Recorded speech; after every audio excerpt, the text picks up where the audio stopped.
How's it going, everyone? It's Dusty Tucker.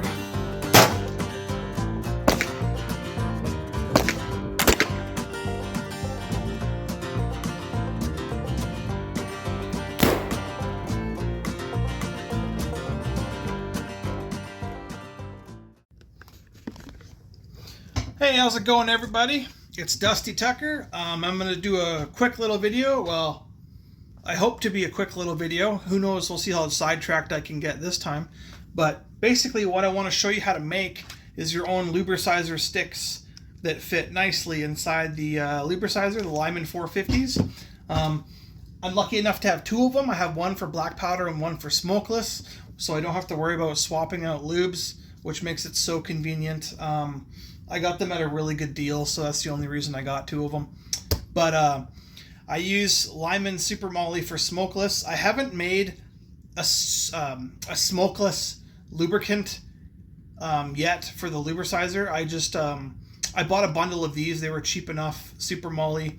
I think I got 10 of them back in the day at some kind of sale for $25 or something. So I have a lot, and the smokeless lube will last you a lot longer than a stick of black powder lube, depending on how much shooting you do. But this is the stick that I made. In this recipe, I have a few different recipes. I have a different recipe for my cap and ball revolver lube than my cartridge black powder lube. They're slightly different. The lube I'm using today, or the lube I'm showing you how to make today, I'm not showing you how to make the actual lube. It's already in the pot, kind of ready to go. I just thought I'd throw a video on in case somebody else wants to do the same thing. Because you can buy these sticks if you're a Canadian like myself. There's not really too many Canadian sources that you can buy them. There is Hound's Den. They have their own lubes, but still you got to pay shipping and all that jazz, right? So why not just make them at home? They're not hard to make. As long as you have an empty container of some kind of lube stick, that's all you really need. Yeah, some of you guys already know what I'm talking about and what I'm going to say, but okay, so basically you take an empty container of said lube. That's not what you're going to make. You just need the container. And they already have holes in them. Or not holes, but they have lines, like perforated lines on both ends. So that helps you right there. Basically, you just take a 3/8 drill and just punch it through the middle. You take a 3/8 dowel, you stick it through the end like that. And it doesn't matter where it's positioned at all. I like it roughly around a quarter to the bottom. But and basically, if you use both lids, you can if you're careful enough, you don't need to use both. I just get away with just the one.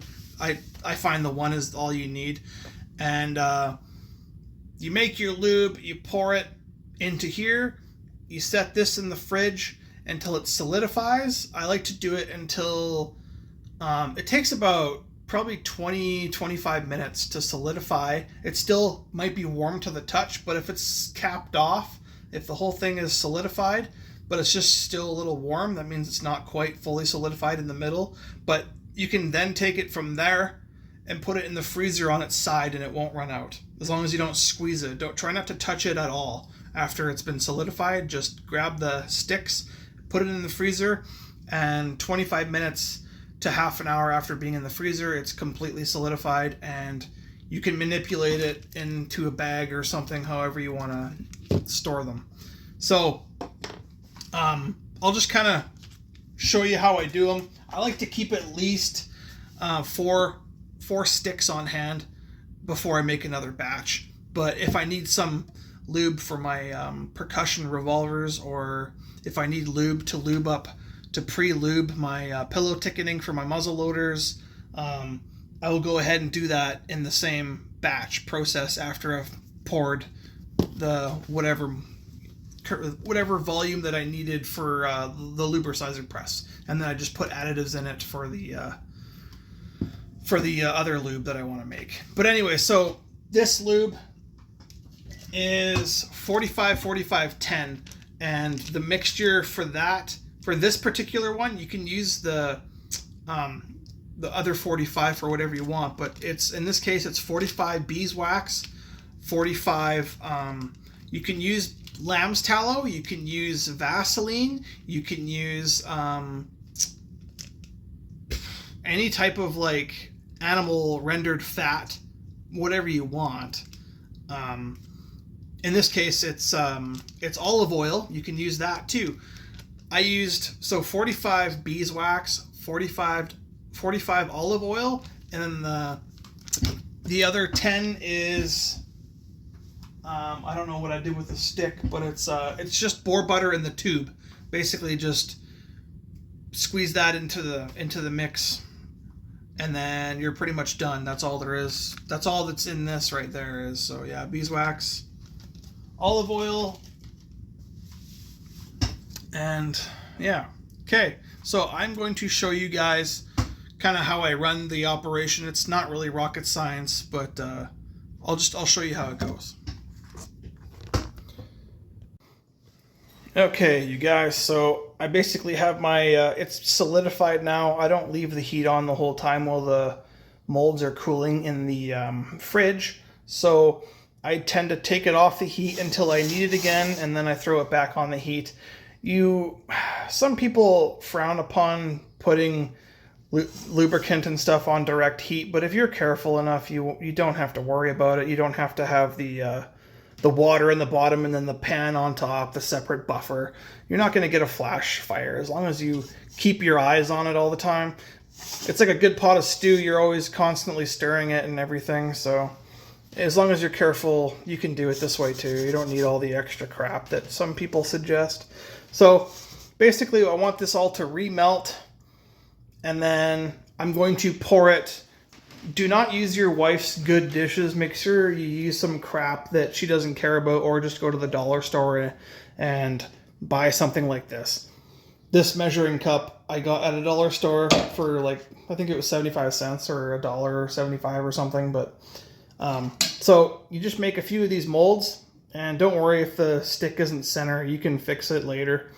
You can also put a cap on it. You can take the other cap and close it off, but it's a little harder to do. So I just like to have those all ready, and I like to have a container underneath in case you drip it or something. So, and you can see I got 2 more that are made right here.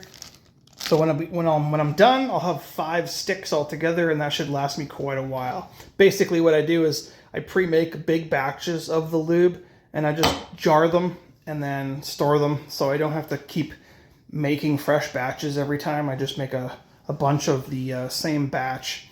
This is the boar butter that I put in it. So yeah, 45, 45, 10, beeswax, olive oil, boar butter. And that's all that's in this recipe, and I find it works really well. The stuff that I use for my cap and ball, this is what I use for cartridges. What I use for my cap and ball revolvers, I like it a little bit creamier. This stuff is a little bit still too hard. So I actually throw another 10% boar butter inside of there. Or you can add a little extra olive oil. But if you put too much olive oil in it, it tends to be more slimy, and it's not the best consistency. So I just put another big squirt of this stuff in there. And this stuff isn't cheap either. I paid $10 for that bottle. But this bottle has made 3 batches of lube so far, so I can't really complain. That's already, like, these sticks are like what, $7 to $12 a stick? Crazy. So while we're talking, look at that timing, beautiful. So I don't have a tripod, so this is going to be interesting to try to do with one hand. I got a good grip on this. Bring it directly over here. Pour it straight into the liquid measuring, and try to get all the drips off of there before you put it back on the stove. You don't want a waxed stove. Your wife will shoot you. She'll turn one of your own guns against you.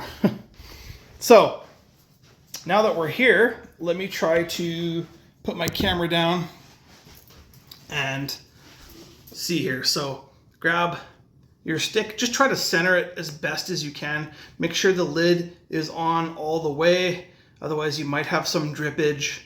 And if your wax is too hot, you try to let it cool down a little bit. If you pour it directly off the stove into here, you might, because it'll be super hot and super thinned out, so it might actually seep through a little bit, but you don't want that. So I kind of like to just let it chill for a little bit in here. Just a little bit, not too long. You don't want it to start solidifying in there. So this is going to be hard to do, but I'll try it. So this is what you do. You just pour it, and you don't have to try to aim. You can just put the tip on the stick like that and just start pouring until it fills up. Because that stick will act as your guide or your funnel. It'll all just follow that all the way down until you're full like that. Put this back in there, and then you just try to center it as best as you can. If it's not too center, it's okay. It'll still go down the lubricizer. Okay, so I don't know how I'm gonna film this, but let's see if I can move my island and kind of show you what I'm doing. I hope you can see this. We'll see how many editings it takes to get this. So in the fridge, I'm hoping you can see this. Don't judge me for any of my fridge stuff.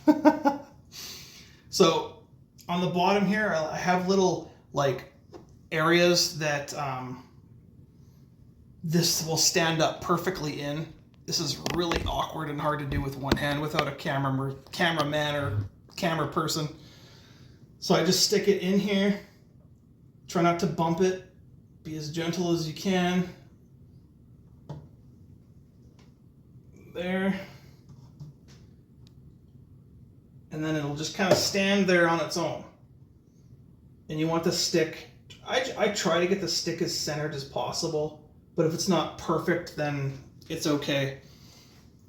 Okay, so my fridge door likes to open up on its own. So I gotta try and hold it with one hand while grabbing this thing. And then I'll pour this one. Hopefully you guys can see what I'm doing. I hope. So normally I do this over a pan, but I can't because I don't have a third arm to hold the fridge door and move the camera and put a pan underneath of it. So I'm just going to be careful. I try to leave just a little bit of gap at the top in case you do decide to get a little bump action going on here. And then I move it over here. I have another spot kind of over here. I move this bottle back, be very strategic. Kind of crimp it in place using this other bottle. There, just like that. Let me grab the phone here. So there we go. They just sit there with all the nice condiments, and I close the door as carefully as I can. This just helps speed up the process. You could make a block nice and gentle. There. You could make a block of wood and put the block of wood somewhere where there's no kids or cats or dogs playing, somewhere in a nice calm room. And you could put the block somewhere and just stick those sticks in the block and then just let them air naturally solidify that way. You could do that too. But basically, I'll show you the next step once those cool. So I gotta wait about 15 to 25 minutes, depending on how crazy your fridge is, and we'll go from there.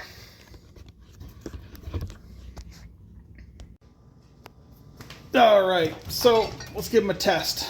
Oh, one fell over a little bit. I think that was just from me opening the fridge violently. Okay, I'll let my fridge do the door thing because the tiles are uneven. So give them a feel. Still a little warm, but it's mainly solidified. So what I'm gonna do to speed up the process is I'm gonna throw them in the freezer. Let's see, this one, same thing, just a little warm. Put them in the freezer.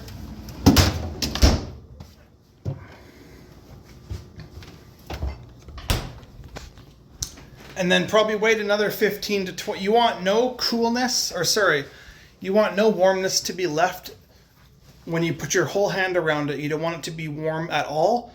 Once it's fully cured and solidified, then we'll do our next step. Okay, so it's been about 20 minutes. Give them a test. Oh yeah, they're good to go. So I'm just going to put them on this paper towel because I don't want to get wax over everything. Set up the camera here. Bear with me. Come on. Ah, there we go. Okay, so I might have to... I'll go on my knees just so you guys can see it. Okay, so basically what I want to do now is I want to free the lube from the mold. So basically I just want to manipulate the plastic a little bit. I can feel it moving, so that I'm going to pull off this end cap. There. Once the end cap is off, what you want to do is you want to push on one end of the stick to make sure that it's free, floating on the stick itself. There. So it's moving, and then you want to make sure that you can pull the actual plastic piece off as well. Sometimes you have to put a little bit of pressure on the actual... If it comes right off, that's not too bad, because you can take this end and push on the lube with the stick on the far side until it comes all the way out the end. There we go. And there's our stick, ready to go. Put in the bag with the rest of them. And I just like to keep this together just so I remember how they go. So in case it's been a few years, I don't forget how they go. Same thing with this guy. Now this guy is a little newer, so he might be a little easier. Yeah, he just comes right out. And what I mean by newer is this container is an older container. I've had it for quite a while. This new one, it's got white caps on the end instead of black. I don't know what it is, but it's just smoother and it just comes out like one shot like that. So now I have to get this to move on the stick. Sometimes it takes a little extra pressure. There we go. And then you can just, like a hoagie, you can just right off into the bag right there. So there we go. That's how I make my lubricizer sticks for the Lyman, and you can do the same with smokeless too. I just haven't done one yet. Like I said, I still got lots of these Molly tubes to go through before I have to worry about that stuff. So there you go. That's pretty much all there is to the video. From there, they can go straight inside your lubricizer, and you're ready to go for the next time.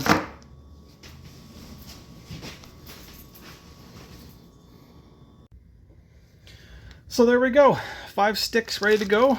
I could fit this loose one here in this bag, but I like to keep one separate, just in case I got a friend that needs one or something. I can toss that to him or whatever.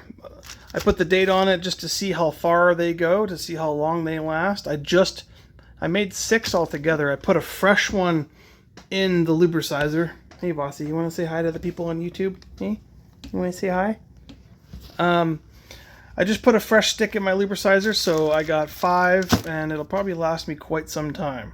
I only made 2 last time, and it lasted me quite a while. So it's a huge benefit if you shoot these big lube projectiles like I do. I shoot 45, now I shoot 38 special, and I also have 44-40, which I don't have a firearm for anymore, but I'm hoping to acquire one in the near future. So that's a lot of black powder shooting. Oh, 45-70, sorry, I forgot that one as well. But I hope you guys found something useful, and she's coming to check it out. It's probably like a niche amount of people that are going to be watching this video. I totally understand that, but I'm basically just making that out there for if you want to make your own black powder lube. It's the simplest way I could think of it. Doesn't take too much time. Anyways, until next time, Dusty Tucker signing out. Keep shooting. Say bye.